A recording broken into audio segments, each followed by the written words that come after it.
I can still feel the weight of that moment, even now. The way the kitchen counter pressed cold against my spine, the sticky sweetness of spilled beer under my fingertips, the relentless pulse of music from the living room that seemed to vibrate through the floorboards and into my chest. I was 20, standing in a house full of people I barely knew, holding a red Solo cup I'd been nursing for an hour just to have something to do with my hands. The party swirled around me like water around a stone.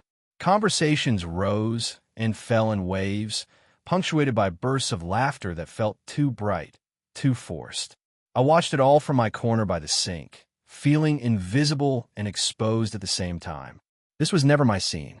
I was the music student who preferred the quiet sanctuary of practice rooms to the chaos of college gatherings, the one who found comfort in melodies rather than small talk. But my roommate had insisted, and I had run out of excuses. The group by the refrigerator had been glancing my way for the past 10 minutes. I could feel their attention like heat on my skin, the way they whispered behind their hands and smiled at each other with that particular brand of cruelty that passes for humor at 21. I knew what was coming before they approached. I always did. The ringleader was a guy from my composition theory class, someone whose name I couldn't remember, but whose smirk I knew well. He sauntered over with his friends, trailing behind like satellites, their eyes bright with the anticipation of entertainment. I pressed myself deeper into the corner, wishing I could disappear into the cabinets behind me. He said something about me being too quiet, about how I never talked in class, never hung out with anyone. His voice carried that particular tone of mock concern that barely concealed the joke underneath. His friends laughed on cue, and I felt my face burn with the familiar shame of being singled out, of being made into a spectacle. I was searching for an escape route, measuring the distance to the back door, when I felt it. The warmth of a presence beside me, the subtle shift in the room's energy that meant someone had stepped into my orbit. I didn't have to look to know who it was. I would have recognized that particular gravity anywhere. Nolan appeared at my side, like he'd materialized from the air itself. One moment I was alone, drowning in awkwardness and unwanted attention, and the next he was there, solid and reassuring. His arms slipped around my waist with the kind of casual confidence that only Nolan possessed, his fingers finding the curve of my hip like they belonged there. "He's my boyfriend," Nolan said, and his voice cut through the noise with startling clarity. "Back off." The words hung in the air between us, sharp and definitive. I felt them settle into my chest like stones dropping into still water, sending ripples through everything I thought I understood about our friendship. The laughter from the group died instantly, their smirks faltering into uncertainty. They exchanged glances, suddenly unsure of their footing, their cruel game deflated by Nolan's matter-of-fact declaration. But it was the way he said it that undid me completely. There was no wink, no conspiratorial grin, no signal that this was all an elaborate joke between friends. His voice carried the weight of simple truth, as if he were stating something as fundamental as the color of the sky or the day of the week. As if the word boyfriend had always existed in the space between us, waiting to be acknowledged. The group drifted away, their attention already shifting to easier targets, but I barely noticed their retreat. All of my focus had narrowed to the point of contact where Nolan's hand rested against my side, to the steady rhythm of his breathing beside me, to the way he didn't look at me even as my world tilted on its axis. His arm stayed there, warm and possessive, long after our audience had melted back into the crowd. I waited for him to let go, to step away, to laugh and explain that it had all been performance, nothing more than his theatrical instincts kicking in to protect his quiet friend. But the moment stretched on, and still he didn't move. I could feel my heart hammering against my ribs, could taste copper and anticipation on my tongue. Everyone else would see this as Nolan being Nolan, the charming theater major who could slip into any role without effort. They would assume it was all pretend, a clever bit of improvisation designed to shut down an uncomfortable situation. And maybe that's all it was.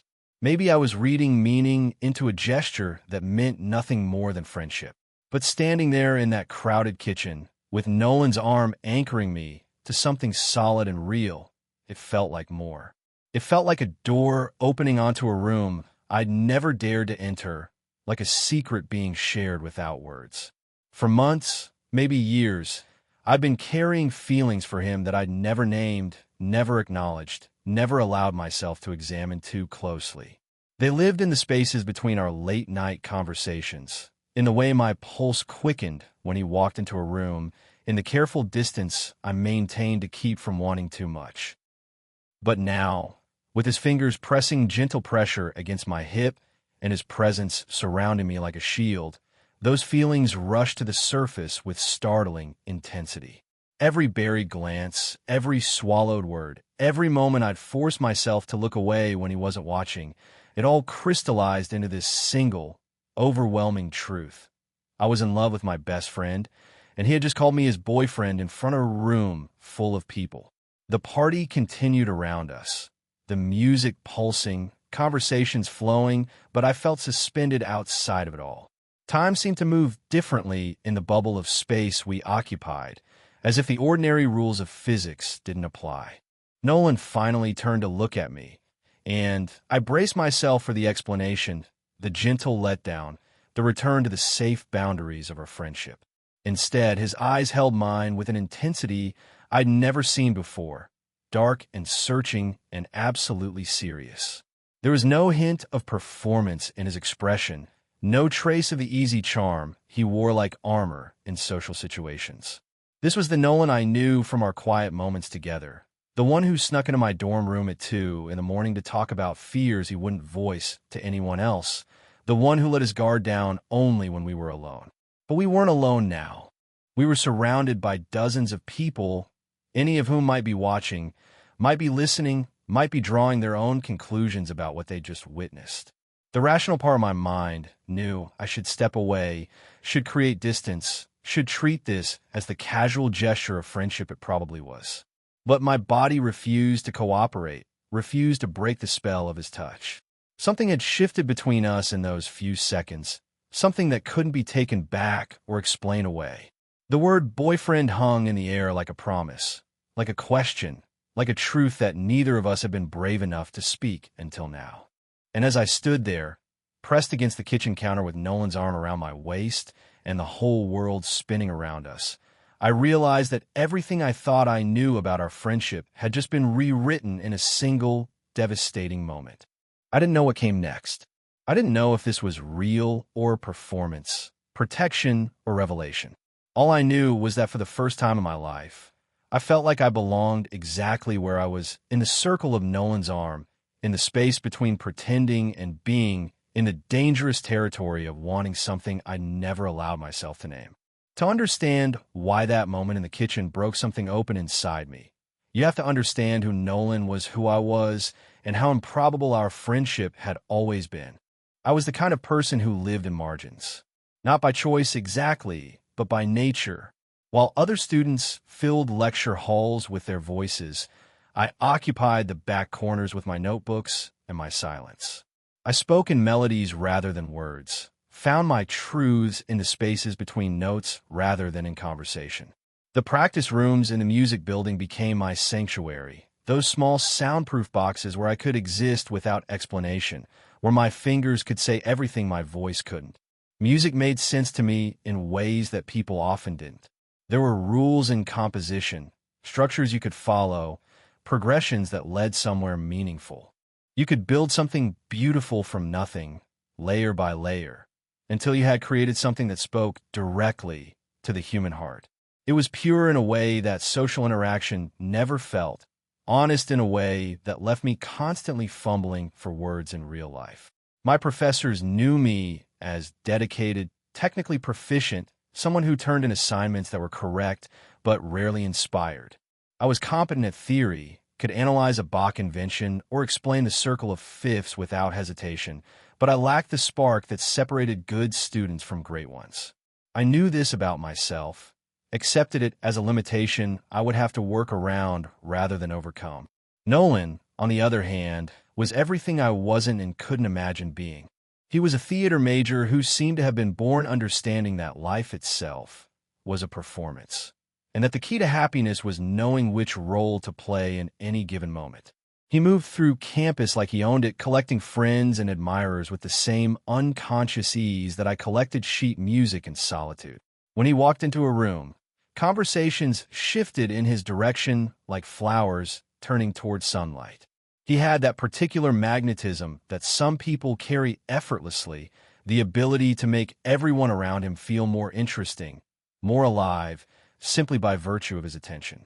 In the dining hall, he would drift from table to table, adding his voice to different discussions, always welcome, always wanted. I watched him sometimes from my usual corner table, the way you might observe a particularly fascinating species from a safe distance. He would gesture with his whole body when he told a story, his hands painting pictures in the air, his voice rising and falling with practiced rhythm. Even from across the room, I could see the way people leaned in when he spoke, drawn into whatever world he was creating for them. We shouldn't have been friends at all. Our orbits were too different, our languages too distinct. But somehow, in the chaos of freshman orientation, we had been assigned as roommates, thrown together in a tiny dorm room that forced us to navigate each other's rhythms. I had expected disaster. I prepared myself for months of polite coexistence, for the inevitable moment when Nolan would realize how poorly matched we were and request a room change. Instead, something unexpected happened. In the quiet hours after midnight, when the residence hall finally settled into sleep and the performance demands of the day fell away, Nolan revealed another version of himself entirely. This was the Nolan who would appear at my door at 2 in the morning, unable to sleep, carrying anxieties he couldn't voice to his theater friends. He would sprawl on my desk chair, spinning slowly as he talked about his fears of not being good enough, of being all surface charm with nothing substantial underneath. He worried that people only liked the performance version of him, that if they saw who he really was, they would lose interest and drift away. These conversations became the foundation of our friendship. While the world knew Nolan as confident and charismatic, I knew the boy who questioned everything, who lay awake analyzing every interaction for signs that he was failing somehow. And while everyone else saw me as distant and unreachable, Nolan seemed to understand that my quietness wasn't rejection, but simply a different way of existing in the world. He started showing up at my practice sessions, settling into a corner of the small room with a book or his laptop, content to work in companionable silence while I ran through scales and etudes. He said my playing helped him think, that there was something about the repetition and precision that quieted his mind. I never told him that having him there transformed those sessions from mechanical exercises into something approaching prayer. Our friendship developed its own private language over the months. He learned to read my moods and the tension of my shoulders, in the particular pieces I chose to play when I was anxious or homesick. I learned to recognize when his brightness was genuine and when it was armor, when he needed space to be himself rather than the person everyone expected him to be. But even in our closest moments, there were boundaries neither of us acknowledged. When he would fall asleep during late-night conversations, his head tilted back against my chair, I would watch the rise and fall of his chest and feel something twist in my stomach that I refused to name. When our hands brushed reaching for the same book, or when he absently touched my shoulder while making a point, I would catalog the sensation and then force myself to think of something else. I told myself it was natural to admire your friend's ease in the world, natural to feel protective of someone who trusted you with their vulnerabilities. I convinced myself that the way my heart raced when he laughed at something I said was simply the pleasure of making someone happy, nothing more complicated than that. Looking back now, I realize we were both performing in our own ways. Nolan performed confidence and charm for the world, while I performed indifference to hide the growing intensity of feelings I couldn't afford to examine. We had created this careful balance, this friendship that worked because we both knew exactly where the lines were drawn. Until that night in the kitchen, when Nolan erased every boundary we had spent months carefully constructing with 3 simple words that changed everything. The second time it happened, I knew it wasn't an accident. 3 weeks had passed since the kitchen incident. 3 weeks of careful normalcy where neither of us mentioned what had occurred. We fell back into our familiar rhythms, as if those words had never been spoken, as if his arm had never circled my waist with such devastating certainty. But something had shifted beneath the surface of our friendship, a current of awareness that hummed between us even in our quietest moments. I told myself I had imagined the weight in his voice when he called me his boyfriend, that I had projected my own desperate wishes onto a moment of simple friendship. Nolan was protecting me, nothing more. It was exactly the kind of thing he would do, stepping into a role to shield someone he cared about from cruelty. The theater major in him had simply chosen the most effective way to shut down an uncomfortable situation. But then came the second gathering, and with it, the moment that stripped away every rationalization I had built. It was a smaller event this time, a casual get-together in someone's apartment rather than the sprawling chaos of the previous party. Maybe 20 people scattered across a living room, the kind of intimate setting where conversations couldn't hide behind loud music and crowded spaces. I had agreed to come only because Nolan asked, and because part of me needed to prove that I could exist in social situations without incident. I was doing reasonably well, managing to contribute to a discussion about upcoming midterms, when I felt that familiar prickle of unwanted attention. This time it was a girl from my music history class, someone whose name I knew, but whose personality I had learned to avoid. She had the particular brand of social confidence that manifested as casual cruelty, the ability to deliver cutting observations disguised as friendly concern. She was asking me about my plans for spring break, but her tone suggested she already knew the answer and found it amusing. Her friends gathered around like an audience expecting entertainment, their smiles sharp with anticipation.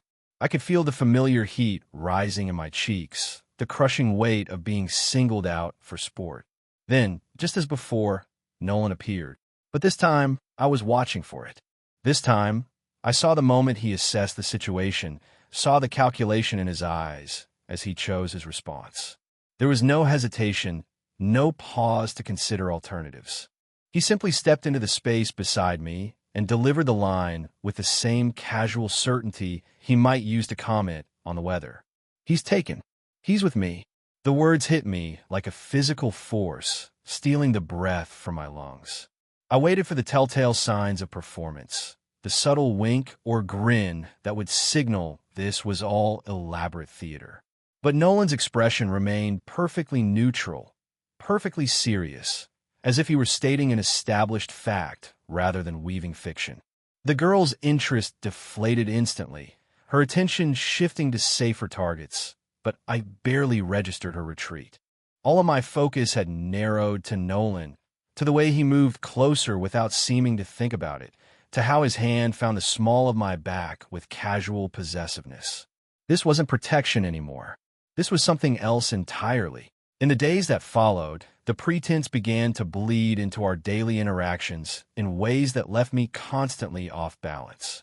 Nolan started reaching for my hand when we walked across campus, his fingers threading through mine with practiced ease. He would drape an arm around my shoulders in the dining hall, rest his chin on top of my head while I worked at my desk, touch me with a frequency and intimacy that felt both natural and revolutionary. To outside observers, we must have looked like any couple in the early stages of romance, still finding excuses to maintain physical contact, still drunk on the novelty of belonging to each other. But the reality was far more complicated, a constant dance between performance and authenticity that left me questioning every gesture, every glance, every moment of closeness. The most dangerous times were when we were alone, when there was no audience to perform for, and yet the touching continued. Movie nights became exercises in exquisite torture, with Nolan sprawled across my bed, as if he belonged there, his legs tangled with mine, his weight a constant reminder of how thin the line had become between friendship and something deeper. He would fall asleep sometimes during these sessions, his breathing evening out against my shoulder while some forgotten film played on my laptop screen. I would lie perfectly still, afraid to move and break whatever spell had settled over us, cataloging every point of contact between our bodies like a cartographer mapping unexplored territory. During one of these nights, as rain drummed against the windows and Nolan's warmth pressed along my side. He stirred enough to murmur something into the darkness. His voice was thick with sleep, barely audible, but I caught the words anyway. "This is nice," he said, and his arm tightened around me slightly. "Why haven't we done this before?" It wasn't quite a question, more like a wondering thought spoken aloud, but it lodged itself in my chest like a splinter. "Because we're friends," I wanted to say. "Because you're straight, and I'm terrified, and this is all pretend." But the words wouldn't come, and after a moment his breathing deepened again into sleep. I lay awake for hours that night, staring at the ceiling and trying to decode the meaning behind every interaction we'd shared over the past weeks. Was he simply a method actor who had gotten lost in his role, or was something real developing beneath the surface of this elaborate charade? The uncertainty was killing me, but I couldn't bring myself to ask directly, couldn't risk shattering whatever fragile thing was growing between us. Each day brought new moments of ambiguity. Nolan would catch me looking at him and hold my gaze a beat too long, or he would touch my face while brushing an imaginary eyelash away, or he would say something that sounded like affection disguised as banter. I began to feel like I was living in two realities simultaneously, one where we were just friends playing pretend, and another where every gesture carried the weight of genuine feeling. The most terrifying part was that I was starting to forget which reality I wanted to be true. The transformation happened so gradually that I almost didn't notice it at first, like the way seasons change by degrees until you wake up one morning and realize the world has shifted entirely. It started with small adjustments to our public choreography, where before Nolan's touches had been brief and purposeful, deployed only when necessary to maintain the illusion. They began to linger. His hand would remain on my shoulder long after whatever social threat had passed. His fingers would trace absent patterns on my arm while we sat together in the student union, as if he had forgotten that touching me required conscious decision rather than instinct. I became hyper-aware of every point of contact between us, cataloging each gesture like evidence of something I couldn't yet name. The way he would reach for my hand while we walked to class, not looking to see if I was receptive, but simply expecting my fingers to intertwine with his. The way he would rest his chin on my shoulder while I practiced piano, his breath warm against my neck as he listened to me work through a particularly difficult passage. These moments felt different from our previous intimacies. There was no hesitation in them, no sense of boundaries being carefully navigated. Instead, there was a kind of natural claiming, as if Nolan had decided that my body was territory he was allowed to inhabit without asking permission. The most dangerous part was how right it felt, how easily I adapted to this new version of our friendship. When he slipped his arm around my waist while we waited in line for coffee, I didn't stiffen with surprise anymore. When he pressed kisses to the top of my head in public spaces, casual and affectionate, I learned to breathe through the way my heart raced rather than pulling away. But it was in our private moments that the line between performance and reality became most blurred. Our movie nights evolved into something that felt suspiciously like dates, complete with shared snacks and increasingly intimate positioning on my narrow dorm bed. Nolan would arrive with provisions, settling into what had somehow become his designated spot against my pillows, as if we'd been doing this for years rather than weeks. One night, while we were watching some forgettable romantic comedy, he shifted so that his head was resting in my lap, his hair soft against my thighs. The casual nature of the movement suggested this was normal, expected, but my whole body went rigid with the shock of it. He seemed oblivious to my sudden tension, his attention focused on the screen while his hand found mine and held it loosely. I spent the entire movie afraid to breathe too deeply, afraid that any movement might break whatever spell had allowed this moment to exist. His weight against my legs felt monumental, like a declaration I didn't know how to interpret. When the credits rolled, he made no move to shift away, instead turning his face slightly so that his cheek pressed more fully against my thigh. "Thanks for letting me stay," he murmured, his voice drowsy with contentment. "I sleep better here than in my own room." The admission hung in the air between us, loaded with implications I wasn't brave enough to examine. I wanted to ask why, wanted to understand what he found here that he couldn't find in his own space. But the questions felt too dangerous, too likely to shatter whatever delicate equilibrium we had achieved. Instead, I let my free hand drift to his hair, fingers threading through the dark strands, and what I told myself was a gesture of friendship. But the way he hummed with pleasure at the contact, the way he pressed into my touch like a cat seeking warmth, made it impossible to maintain that fiction. These private moments began to accumulate, building a catalog of intimacies that had nothing to do with protecting me from social awkwardness and everything to do with something I was afraid to name. Nolan started appearing at my door at odd hours, not just during his usual late-night anxiety spirals, but in the middle of afternoons, claiming he needed to study somewhere quiet, but spending most of his time watching me practice or simply existing in my space. He brought coffee sometimes, or sandwiches from the dining hall, small offerings that felt like courtship disguised as friendship. He would curl up in my desk chair with his textbooks, but I would catch him watching me instead of reading, his expression unguarded and soft in a way that made my chest ache with possibility. The touching became constant, unconscious, as natural as breathing.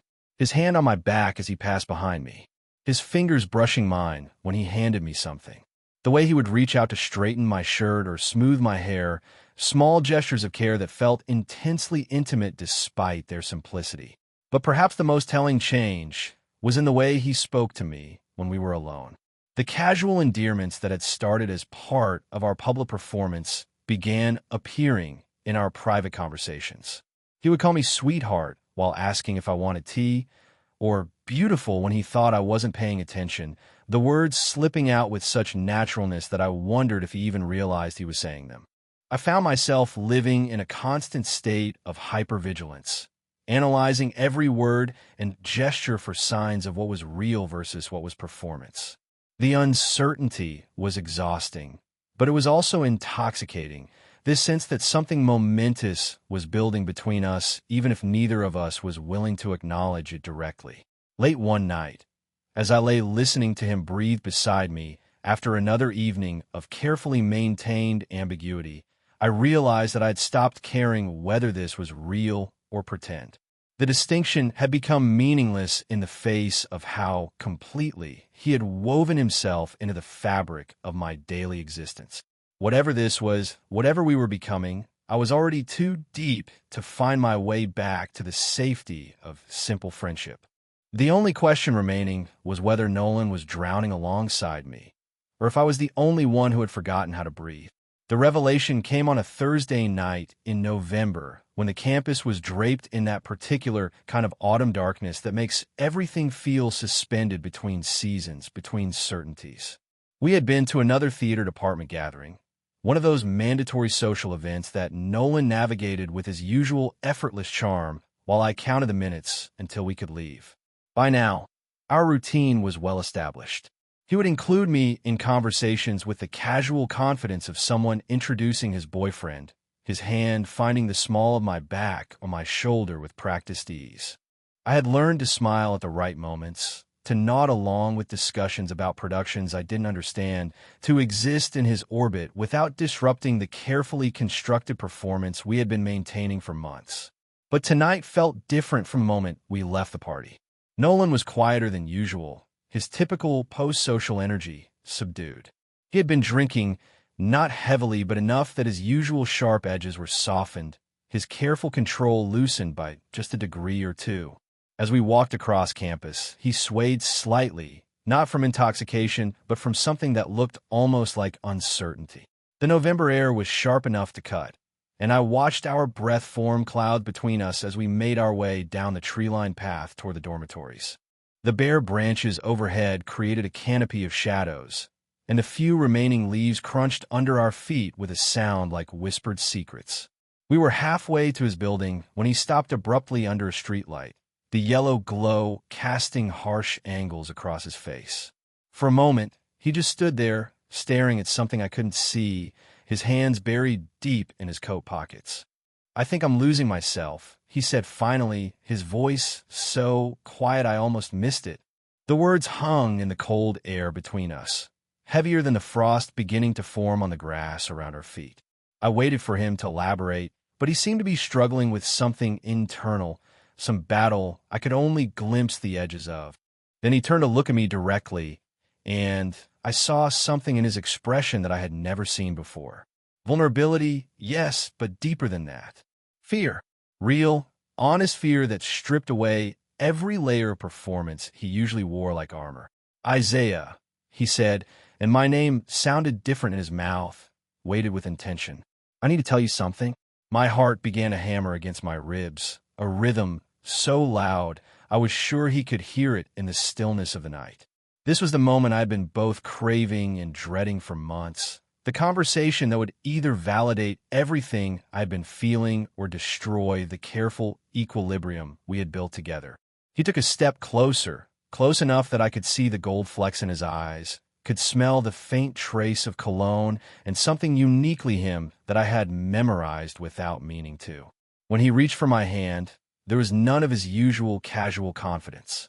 Instead, his fingers trembled slightly as they found mine, and the touch felt electric in the cold air. I think I forgot where the acting ends, he whispered, his breath visible in small puffs between us. The confession hit me like a physical blow, stealing the air from my lungs and sending my world tilting off its axis. For months, I'd been parsing every gesture, analyzing every word, desperate for some sign that what I was feeling wasn't one-sided. And now here it was laid bare in his voice, in the way his hand gripped mine like he was afraid I might disappear. I wanted to say something, to respond with equal honesty, but the words caught in my throat like stones. All of my careful defenses, all of the walls I had built to protect myself from wanting too much, crumbled in the face of his admission. Nolan seemed to take my silence as rejection, because his grip on my hand loosened and he started to step back. But before he could retreat completely, before he could rebuild whatever walls were already forming in his expression, something broke open inside me. I reached for him, my free hand finding the front of his coat and pulling him back toward me. The movement was desperate, clumsy, driven by months of suppressed longing rather than any conscious decision. But it worked. He stumbled forward close enough that I could feel the heat radiating from his body despite the cold. For a heartbeat, we just stood there, breathing the same air, existing in the same impossible space. Then he lifted his hand to my face, his palm warm against my cheek, and I felt myself leaning into the touch like a plant reaching towards sunlight. I don't know how to stop, he said, his thumb tracing the line of my cheekbone. I don't think I want to. When he leaned in, there was no hesitation, no moment of doubt or calculation. This wasn't performance or protection or any of the complicated justifications we had been hiding behind. This was pure want, honest and raw and completely real. The kiss was nothing like I had imagined during all those late nights when I allowed myself to wonder what this would feel like. It was softer than I expected, but more desperate, full of months of careful restraint finally breaking apart. His lips were cold from the night air, but warmed quickly under mine, and when he made a small sound of surprise and pleasure, I felt it resonate through my entire body. Time seemed to suspend itself around us. There was nothing but the circle of light we stood in, nothing but the press of his mouth against mine and the way his hand tangled in my hair and the impossible fact that this was actually happening. When we finally broke apart, both of us breathing hard, he rested his forehead against mine and closed his eyes. In the yellow glow of the streetlight, he looked younger somehow, stripped of all the careful performance that usually defined him. I've been wanting to do that for so long, he whispered, and the honesty in his voice made something crack open in my chest. Standing there under that streetlight, with frost forming on the ground around us and our breath mingling in the cold air, I realized that everything I thought I knew about our friendship had been rewritten in the space of a single kiss. There was no going back now, no pretending that this was anything other than what it was. We had crossed a line that couldn't be uncrossed, and for the first time in months, I wasn't afraid of what came next. Reality has a way of intruding on perfect moments, of reminding you that the world continues spinning even when your universe has been fundamentally altered by a single kiss under a streetlight. The morning after Nolan's confession brought with it a cruel brightness that made everything from the night before feel dreamlike, insubstantial. I woke in my own bed with the taste of him still lingering on my lips and the phantom weight of his hand still warm against my cheek. For a few precious seconds between sleep and waking, I existed in that perfect bubble where his words hung in the air like promises and nothing else mattered beyond the fact that he wanted me to.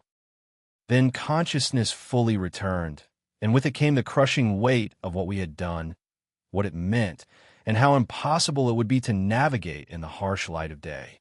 We had parted the night before with shy smiles and lingering touches, neither of us quite sure how to end a conversation that had rewritten the fundamental nature of our relationship.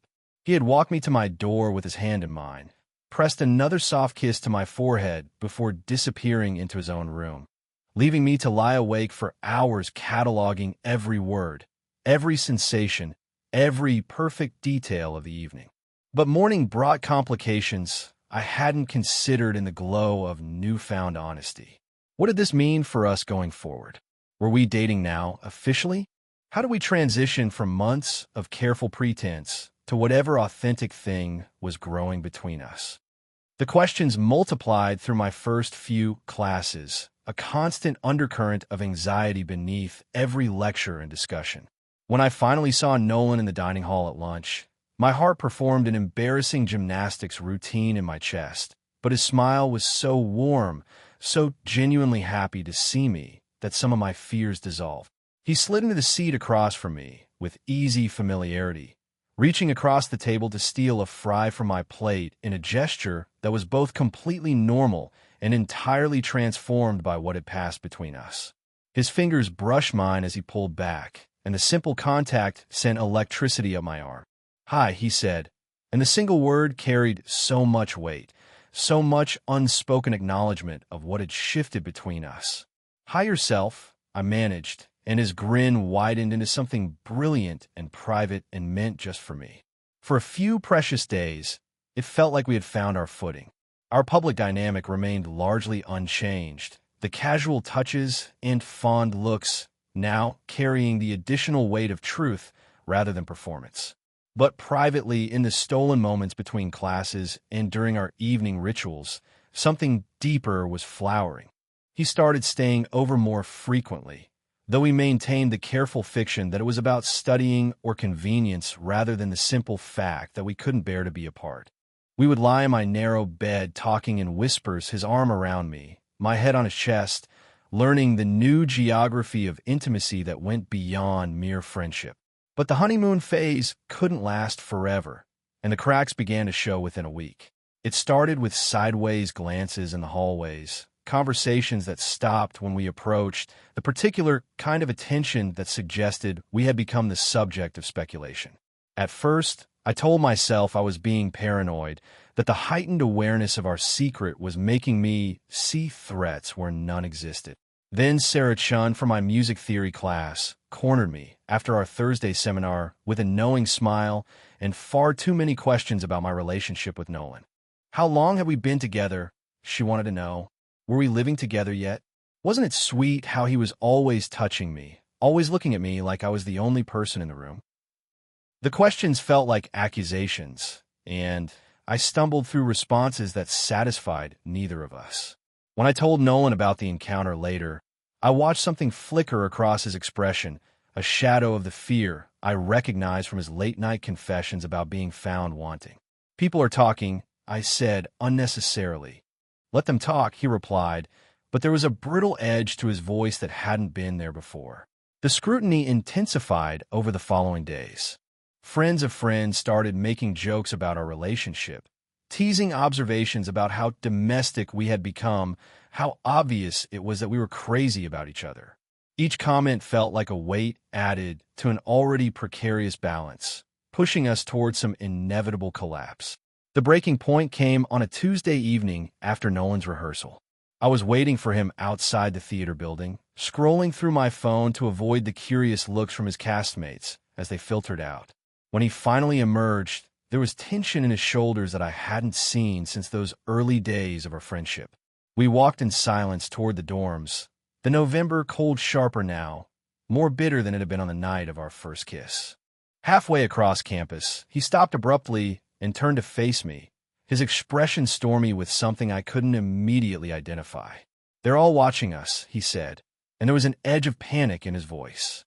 "Every move we make, every look, every touch. They think they know what this is." "Isn't that what we wanted?" I asked carefully. "For it to be real." But that was the wrong thing to say, I realized immediately. Because what I was calling real, what I thought we had both agreed to embrace, suddenly felt to Nolan like exposure, like vulnerability weaponized against him. "I don't know how to be this," he said, and the admission came out raw, almost angry. "I don't know how to be someone's boyfriend for real, instead of just playing the part." The words hit me like a physical blow, reopening every insecurity I'd been carrying about whether this was genuine or just another performance he had gotten lost in.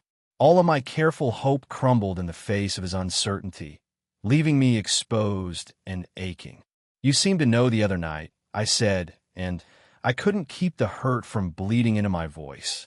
"That was different. That was just us alone. This is everyone watching, everyone expecting something I don't know how to give."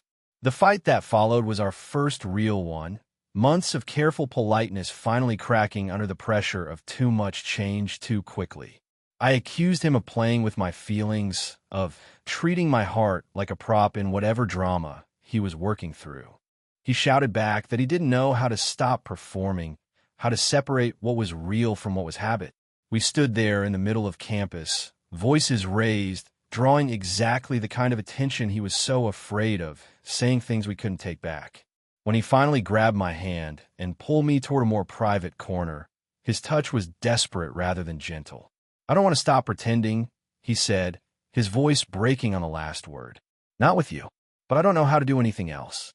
In that moment, with his hand gripping mine and tears threatening at the corners of his eyes, I realized that our perfect revelation under the streetlight had only been the beginning. The real work, the difficult navigation of turning pretense into truth, still lay ahead of us. The question was whether we were brave enough to figure out together, or if the weight of everyone else's expectations would crush what we had built before it had a chance to fully bloom. The theater at night was a different creature entirely than during the day. Where afternoon rehearsals filled it with energy and movement and the bright chaos of creation, the evening hours transformed it into something cathedral-like, hushed and vast and somehow sacred. I found Nolan there 3 days after our fight, sitting alone in the front row with his script abandoned beside him, staring at the empty stage as if it held answers to questions he didn't know how to ask. The work lights cast everything in harsh angles and deep shadows, making the familiar space feel otherworldly, suspended between reality and whatever magic happened when the curtain rose. We hadn't spoken since that night on campus when everything had fractured between us. I had given him space, or maybe I had given myself space, afraid that pushing too hard would only drive him further away. But the silence had become unbearable, eating at me during classes and practice sessions until I couldn't concentrate on anything except the hollow ache of missing him. He looked up when he heard my footsteps on the polished floor, and something in his expression shifted when he saw me. Not surprise, exactly, but recognition, as if he had been waiting for this moment without realizing it. "I thought you might be here," I said, settling into the seat beside him without waiting for an invitation. The theater held our words and gave them back to us softened, gentled by the acoustic design that was meant to carry whispered lines to the back rows. Even our breathing seemed amplified in the quiet space, creating an intimacy that felt both natural and profound. We sat in silence for several minutes, both of us looking toward the stage where tomorrow night his cast would perform a show they had been rehearsing for months. I could see the ghost of movement in the empty space, the echo of scenes played and replayed until they became second nature. "I've been thinking," he said finally, his voice barely above a whisper, "about what you said, about what I said." I waited, afraid that speaking would break whatever fragile mood had settled over us, whatever willingness to be honest that the darkness and solitude had cultivated. "You were right," he continued, turning to look at me directly for the first time. "I've been playing with your feelings. but not the way you think." The admission hung between us, heavy with implication. I felt my heart begin to race, that familiar flutter of hope and terror that had become so associated with conversations about us, about what we were or might become. "I've been playing with them because I didn't know how else to handle having them," he said, and his voice cracked slightly on the last word. "I've been so afraid of wanting you the wrong way, or too much, or not enough, that I convinced myself it was all performance. That if I could just pretend well enough, maybe the pretending would become real without me having to take responsibility for it." The honesty in his voice was devastating, so raw and unguarded that I felt exposed just hearing it. This was the Nolan I knew from our late-night conversations, stripped of all performance, all careful charm. Speaking from a place of vulnerability he rarely let anyone see.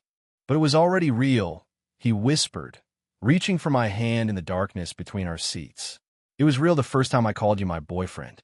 It was real every time I touched you like I had the right to.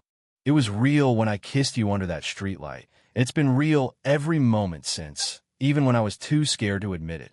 His fingers intertwined with mine, warm and slightly trembling, and I felt something that had been broken inside me begin to knit itself back together. The past 3 days of silence and uncertainty suddenly felt like time wasted, moments we could have spent learning how to be honest with each other instead of hiding behind fear. "I'm still scared," he said, and I could hear the truth of it in every word. "I'm scared of being watched, of being judged, of everyone seeing us and thinking they understand something that I'm still figuring out myself. But I'm more scared of losing this, of losing you." The words settled into the quiet space around us, joining the ghosts of 1,000 other confessions that had been spoken on this stage, under these lights, between people trying to find the courage to tell their truths. I brought our joined hands to my lips, pressing a soft kiss to his knuckles, tasting the salt of honest emotion on his skin. When I looked up, his eyes were bright with unshed tears, and I realized that my own were threatening to spill over. "Then we don't lose it," I said simply. "We figure out together." He shifted closer, close enough that I could see the flecks of gold in his eyes, even in the dim work lights. Close enough that when he spoke I could feel his breath warm against my face. "I don't want to stop pretending," he said, echoing his word from our fight, but with entirely different meaning now. "I want to pretend we're brave enough to do this.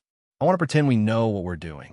I want to pretend that love is simple and easy and doesn't require us to be anything other than exactly who we are."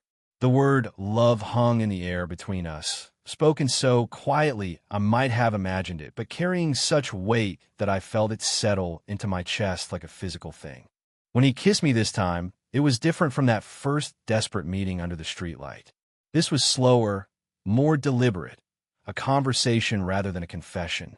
His hand came up to cup my face, his thumb tracing the line of my cheekbone, and I felt myself melting into the touch like it was something I had been waiting my whole life to receive.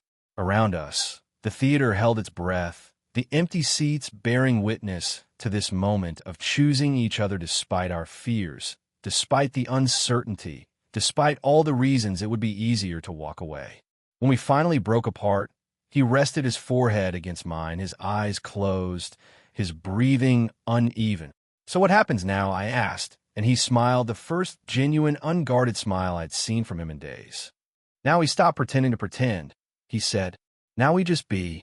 Sitting there in the darkness, with the stage spread out before us like a blank canvas, waiting for whatever story we were brave enough to write, I realized that this was what happiness felt like. Not the dramatic crescendo of a perfect moment, but the quiet certainty of choosing to try, choosing to trust, choosing to believe that love could be both performance and truth, both careful construction and wild improvisation. The line between pretending and being hadn't disappeared. Instead, we had learned that sometimes the most honest thing you can do is choose your role with intention. Step into it with your whole heart, and trust that the performance will become indistinguishable from the truth.